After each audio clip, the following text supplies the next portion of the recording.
buat iklan atau beriklan itu di mana ya, atau sampai mana, atau tahapnya harus seperti apa. Selain kita pandai beriklan, tentunya kita juga pandai membuat video teman ya. Jadi pinter buat video, karena video itu adalah penentu supaya iklan kalian itu bisa optimal. Tanpa video yang bagus, tanpa video yang berkualitas yang mengandung unsur 3 poin itu yang saya sampaikan seperti biasa adalah masalah solusi CTA. CTA ini yang paling penting.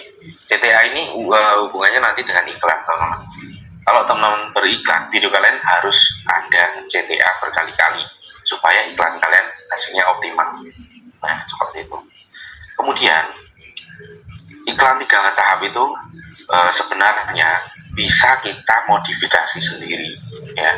Bisa kita modifikasi sendiri tergantung dari akunnya teman-teman. Contoh nih, kita bahas langsung ke iklan tahap 3 supaya menyingkat waktu. Kemudian nanti diskusinya gini teman-teman. Jadi supaya nggak terlalu buang waktu di Zoom ini, nanti ada beberapa tahapan. Untuk pertanyaan kita kumpulin dulu, jadiin satu, kemudian kita jawab satu persatu, kita selesaikan bareng-bareng gitu kan. Oke, jadi iklan 3 tahap itu saya buat. Kenapa metode 1? Kita buka dulu teman-teman. Nah, tak share screen, kalau nggak share nggak enak. Bisa saya copy ya. Detailnya nggak bisa di copy ya teman-teman. Jadi langsung aja kita ke pembahasan, langsung aja secara lisan tak bacain, nggak usah share screen ya. Nah, jadi kan ada 3 metode atau 3 tahap yang kita lakukan untuk beriklan ini ya.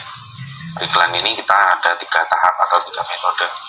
Nah, tahap satunya itu adalah kita biarkan TikTok mencari penonton ya. Kenapa? Karena saya kemarin memikirkan kalau member yang ada di grup itu belum bisa menganalisa target iklan. Nah, kenapa saya buat biarkan TikTok memilih ya kan? Nah, iklan di tahap 1 itu adalah menganalisa dari tujuan atau targeting iklan. Misalkan gini, teman-teman sudah bisa sudah terbiasa beriklan, tentunya pasti tahu dong targeting. Kita kunci aja ke depannya, nggak usah pakai yang sesuai bawaan TikTok ya. Karena ini traffic lagi jebol, teman-teman. Traffic iklan lagi jebol. Kita info di sini aja ya, nggak usah di mana-mana. Teman-teman juga nggak usah gembar-gembor kemana-mana. Jadi iklan purchase itu saat ini lagi bocor, lagi jebol. Jadi view yang terjadi ketika kita berikan purchase itu luber-luber ya kan, dan kemudian rasio klik juga luber-luber. Nah, kita manfaatin, kita kunci iklan 3 tahap ini, kita rubah metode ya. Metodenya seperti ini yang simpel, teman-teman catat ya, saya minta tolong catat dulu. Metode pertama atau tahap pertama itu kita rubah menjadi kita targetin langsung ke usia ya. Karena kita nggak bisa patokan iklan tahap 3 yang saya buat bulan lalu bisa berjalan di bulan ini, karena bergerak terus teman-teman ya. Nah, catat, iklan tahap 1 kita rubah menjadi targeting usia ya, targeting usia. Kemudian gender dipilih semua. Jikalau produknya kita sudah tahu, maka gender wajib diatur. Maksudnya sudah tahu itu kita contohin ya, bawa produk baterai ya, baterai seperti ini. Nah, baterai seperti ini kita pastinya sudah tahu ini, kita nggak usah setting gender atau tidak usah kita terujutin lagi ke laki-laki atau ke perempuan, tetapi ke semua, karena produk ini bakalan laku ke semua ya, bukan cuma laki-laki doang yang beli baterai. Nah, kemudian selain gender dan usia tidak usah disetting ya, tidak usah disetting apapun ya. Kemudian kita lihat analisa dari ROAS atau hasil iklannya. Kita lihat dulu perjalanan iklan tahap 1 itu sampai mana. Kita perlu monitor teman-teman. Monitor itu nggak usah jauh-jauh, nggak usah lama-lama. Jadi kita patokan aja gitu. Misalkan iklan itu kalau misalkan ya engage yang didapat dari iklan itu atau interaksi yang didapat dari iklan itu kenceng, maka budgetnya semakin cepat terkuras ya. Nah, dari situ kita bisa analisa.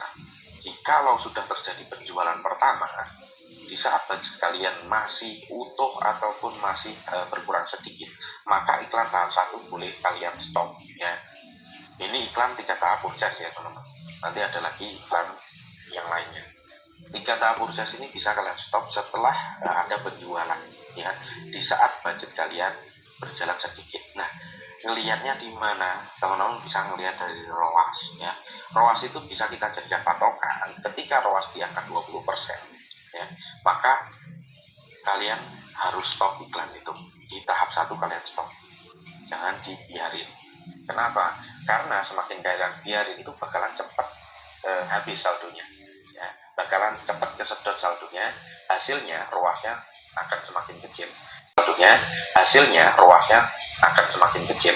Karena ROAS itu adalah cuma konversi doang ya, atau parameter kita untuk mengukur efektivitas dari si iklan itu. Bang, kalau ROAS-nya 13 di bawah 20%, apakah kita lanjut dan segala macam? Nah, makanya pertanyaan seperti itu kita cut ya, kita tutup. ROAS ketika di awal-awal pastinya bakalan gede. Nah, dari situ teman-teman harus bisa menganalisa, harus bisa meyakinkan diri kalian kira-kira produk ini efektif apa enggak. Nah, teman-teman bisa melihat dari rasio kliknya. Rasio klik juga sangat penting di situ karena kita bisa melihat nih, misalkan gini teman-teman, view-nya di angka 500 ini, materi ini pernah disampaikan orang ya, pernah disampaikan oleh orang lain yang mungkin nge-claim satu teori ya dari saya ya. Kita bisa analisa teman-teman dari view, gak usah gede-gede, 500 view deh, penyebaran 500 view itu dapat klik berapa ya, itu efektivitas dari iklan. Ketika teman-teman budgetnya berkurang ya, dan view-nya sudah berkurang atau bertambah menjadi 500, minimal itu ada klik atau ada tindakan klik itu 5-10 ya, jangan gede-gede, 5-10 ya. Dari situ berarti kita lanjut lagi analisa ya. Ketika view-nya mengangkat lagi ke angka 1000, jadi ada 2 tahap, 500 dan 1000 itu. Kalau view-nya menginjak angka 1000, analisanya itu 3 kali lipat atau 2 kali lipat dari tindakan klik di tahap pertama tadi atau analisa pertama tadi. Jadi misalkan view-nya 1000 itu berbanding dengan jumlah klik atau banyaknya klik itu di angka 30 ya. Nah, dari situ itu berarti efektivitas iklannya tinggi ya. Kemudian jikalau produk itu terjual di awal, itu tentunya ROAS-nya bakalan mudah, bakalan bisa gede banget. Nah, jika itu terjadi antara klik dapat ya, klik dapat di budget 500 view, 1000 view, nah tadi dapat, teman-teman nggak perlu lanjut iklan ya, nggak perlu lanjut iklan, tetapi dengan syarat ada satu penjualan ya. Dengan syarat ada satu penjualan, teman-teman langsung stop aja tahap 1, nggak usah dilanjut. Dilanjut pun ROAS kalian bakalan makin gede, karena semakin lama iklan itu berjalan nggak ketemu ya teman-teman, nggak ketemu audien yang tepat, itu bakalan bocos, bakalan ngawur iklan itu gitu loh. Makanya di stop di awal ketika sudah terjadi penjualan 1. Nah, seharusnya seperti itu. Tapi kalau udah terlanjur, memang videonya bagus, itu bakalan ngangkat. Tetapi untuk menjaga-jaga video itu tidak bagus ya. Nah, gitu. Oke, kita kunci tahap 1-nya. Kemudian kita lanjut tahap 2-nya teman-teman. Tahap 2 itu cukup sebenarnya kita setting budget lebih besar daripada tahap 1 ya. Gak usah kemana-mana, sebenarnya simpel banget. Di gedein budgetnya 2 kali lipat dari iklan tahap 1 sebenarnya ya. Teman-teman bisa pasang iklan 50.000 atau 100.000 ya, bisa 2 hari ya. Misalkan teman-teman kan nggak bisa atur duit 50.000 atau feed iklan 50.000, kemudian kalian set up waktunya 2 hari, itu otomatis budget iklan menjadi 100.000, itu udah otomatis. Nah, kalau misalkan teman-teman perharinya kalian setel 50, ataupun kalian punya duit 50.000, diatur 2 hari itu nggak bisa, karena budget minimal iklan proses itu 30. Jadi intinya 100.000 ya teman-teman di tahap kedua, lebih optimal lagi. Tahap 2 ini untuk mengacak algoritma penyebaran iklan, ya bukan penyebaran video organik, tapi penyebaran iklannya kita acak dari tahap 2 ini. Nah, tahap 2 ini sama kasusnya, kita setup, kita setel targeting dari iklannya, cukup dari usia dan gender, karena target iklan di aplikasi atau fitur promote itu nggak ada yang berguna selain 2 itu, hanya iming-iming doang, yang interest, yang bawa atau minat itu hanya iming-iming doang, dan datanya nggak akurat.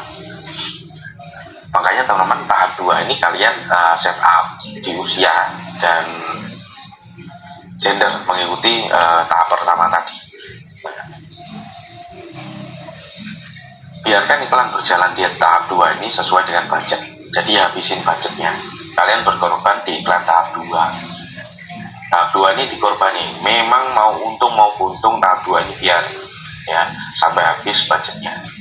Nah, kemudian tahap 3-nya teman-teman itu udah nggak usah setel-setel lagi ya, tergantung dari budget yang kalian punya ya. Kalau saya sih nggak usah banyak-banyak, kalau saya 30-50 ribu teman-teman ya, 30-50 ribu.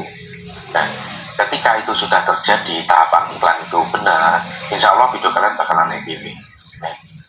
Bakalan FYP pasti. Nah, kalau sudah pernah menjalankan iklan 3 tahap ini sekali, maka kalian ngaco beriklan pun di tahap berikutnya itu pasti hasilnya ngeri, hasilnya keren banget. Bahkan traffic organik yang datang itu bakalan lebih gede daripada sebelumnya. Dan rahasia di sini adalah 3 tahap itu adalah untuk mengancapkan fitur JFD Max, teman-teman ya. Jadi saya minta tolong, mohon banget sama teman-teman ya, jangan bahas terlalu dalam tentang JFD Max. Nanti bakalan diatur lagi atau dirubah lagi cara kerja dari iklan JFD Max. Makanya saya selalu bilang ke teman-teman, sebenarnya di live itu kenapa saya nggak terlalu fokus dengan pembahasan, karena banyak banget teman-teman tuyul di luar sana yang memanfaatkan sesuatu untuk dijual ulang ya, atau mengklaim sesuatu untuk dijadikan kelas. Nah, itu saya kemarin ketemu beberapa oknum yang seperti itu. Nah, insya Allah bakalan saya selesaikan. Makanya kemarin saya nggak sempat nimbrung di grup, saya sempat cari ke salah satu dan salah 2 orang yang bertindak seperti itu. Ya, kemudian jikalau teman-teman sudah melakukan iklan itu ya, teman-teman tahapnya ke Ads Manager, inilah yang paling penting teman-teman, inilah yang paling penting di grup ini. Iklan 3 tahap itu pancingan doang tetapi teman-teman, kalau teman-teman nanti ketika ketemu produk baru ya, analisis jika produk itu nggak naik, teman-teman ya harus beriklan iklan 3 tahap tersebut. Nah, kemudian kita lanjut ke Ads Manager ya. Ads Manager ini teman-teman sebenarnya untuk yang sudah pernah menjalankan iklan 3 tahap. Kalau belum menjalankan, jangan buru-buru ya, toh juga nggak tahu metodenya di Ads Manager gimana. Kalaupun kalian fit sesuai dengan arahan saya kemarin ya, itu nggak bakal berjalan jikalau video itu FYP ya. Justru bakalan membebani penyebaran video organik. Pastinya di video FYP tersebut, contoh nih di salah satu grup iklan, di situ ada salah satu video yang FYP, budget kalian bakalan kesedot ke situ semua ya. Ini secara kerja si Ads Manager. Nah, cara ngatasinya gimana? Ads Manager itu dongkrakan buat kita atau alat untuk mendongkrak ya, supaya video-video dengan produk yang sama ya, dengan video yang FYP itu bisa terangkat. Makanya kita push dari Ads Manager. Misalkan teman-teman bikin satu grup iklan, Kemudian di situ ada 20 video. Tinggalkan video-video yang FYP gede, ya. Tinggalkan video yang FYP gede, karena itu justru mengurangi budget kalian nantinya. Maka comot aja atau lepas aja video yang FYP gede, nggak usah diiklanin di Ads Manager. Cukup kalian iklanin video yang tidak FYP, ya. Tuh. Jadi metodenya seperti itu. Makanya teman-teman kemarin sempat ngeluh, kok budget saya ke arah yang video yang FYP, kemudian konversi atau bid dari iklan tersebut kok bengkak gitu kan. Nah itu sebenarnya yang terjadi. Oke. Jadi cukup seperti itu aja, sebenarnya banyak banget yang mau saya sampaikan tentang iklan-iklan yang lain, tetapi di sini lebih ke arah kita diskusi, ya, diskusi daripada saya ngomong sendiri kan. Topik yang dibahas dari kemarin itu entah apa-apa aja di grup, ya kan, tentang metode yang ini dan segala macam. Nah, saya bikin Zoom mendadak seperti ini karena saya mau jawab pertanyaan teman-teman, dan saya pengen tahu mukanya siapa, ya, pengen tahu orangnya siapa yang tanya gitu kan. Karena ada akun kemarin yang sempat saya tendang dari grup, ya, yang saya bahas tadi akun, ya. Makanya di sini lebih enak teman-teman, dan saya pastikan di grup itu sudah nggak ada orang-orang yang nggak bertanggung jawab, ya. Oke, silakan teman-teman kalau mau buka omongan, mau ngomong, mau diskusi, silahkan. Kita mulai dari sekarang, ya.